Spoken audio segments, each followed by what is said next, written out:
Okay, so for today, we're continuing on with our hybrid kits, and we will be taking a look at lab one and its conclusion and setting up lab three. That's the plan for today.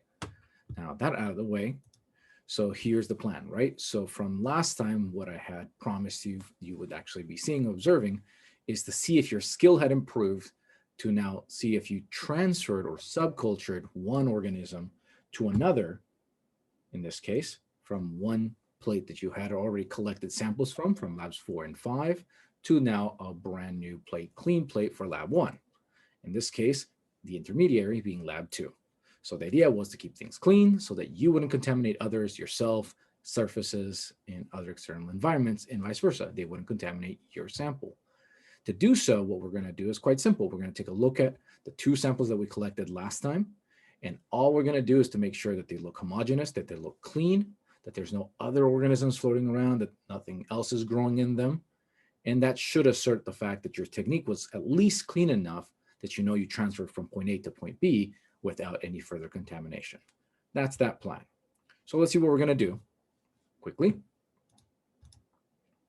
So as usual, we were going to want to collect the data. That means we're going to collect pictures, right? You're going to also describe what you see, just like we've trained before. But now, again, the key moment is what you're going to be annotating is it clean? Is it pure? Is it isolated? Is it homogeneous?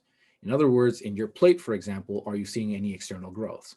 Or do you see only one type of organism there? Even if it grew a lot or a little bit, do you see one type of growth?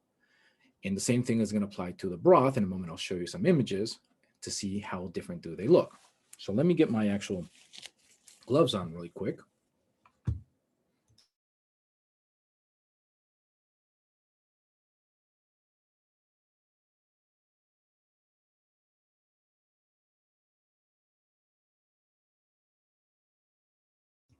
And we're going to switch the camera really quick also so you can see what's going on. So let's see if we can switch to this guy. Here we go. And let's pause this guy for a second. There we go. You should see the large image right now. Let's see if we can move this around just a little bit so you guys can see it a little bit better. All right. Okay. So what I have here is a couple of separate streaking for isolation of different organisms that I set up throughout the previous labs.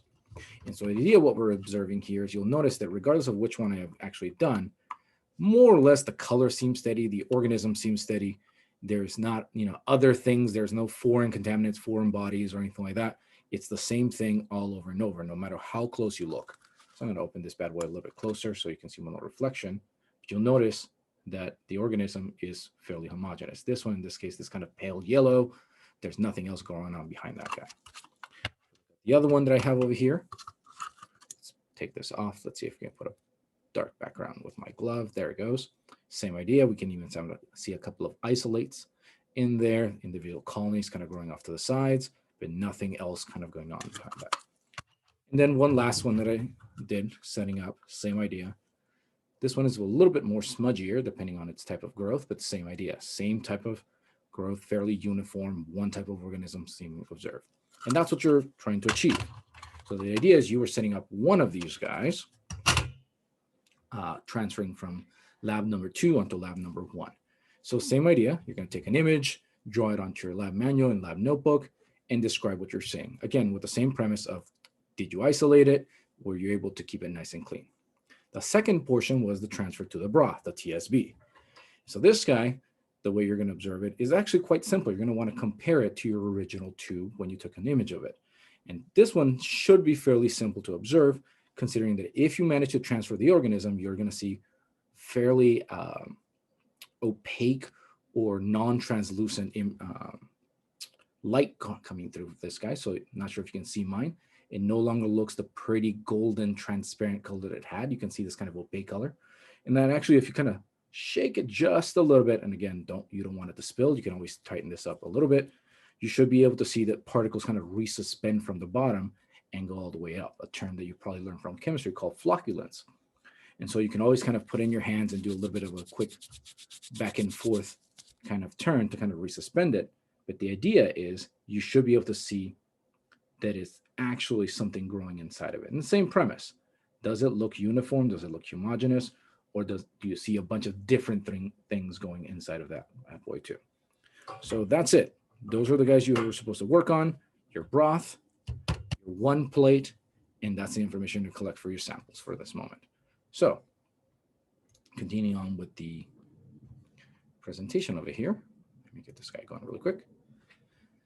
As a reminder, take your images before and after. That will give you an idea of what grew, what didn't grow, what did it used to look like, and then go from there. So let's pause for a moment here. Okay, so now that you've taken your samples, recorded them, inputted them into your lab manual and lab notebook, now what you want to do is make sure that you do not discard some of these samples.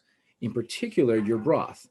If it grew nice and cloudy, nice and opaque, that means there's something in there. And we're going to want to use this guy for lab 19 a little bit later. So make sure you maintain this. Now, in the event that something didn't grow inside this guy, in other words, that the broth is completely clear, then you may want to rely on one of your streak for isolation plates. So you're going to want to go with that.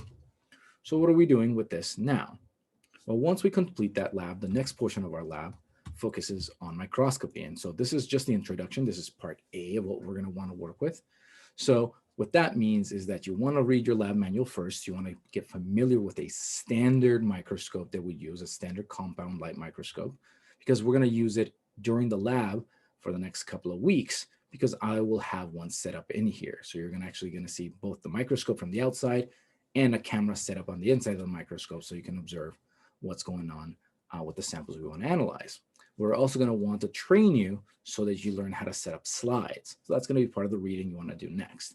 But because we want you to understand how to use a magnification, how refraction works, so part of the concepts of theory, so this is where the fold scopes come into play. So now you should have that little baggie that came inside your kit, which I should have over here.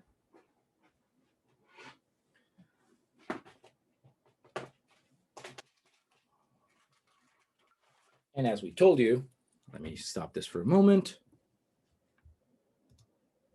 Yours should have come in various different colors. They are all exactly the same thing. You'll see that says fold scope on the little label over there, right? Comes in orange, purple, green, various other colors like red and yellow, if I remember correctly. And so all the materials that are in there are ready for you to go. So part of today's training is for you to set it up. And so not only does it come with instructions, but you'll also have a video already placed on you through your announcements so you know how to set it up.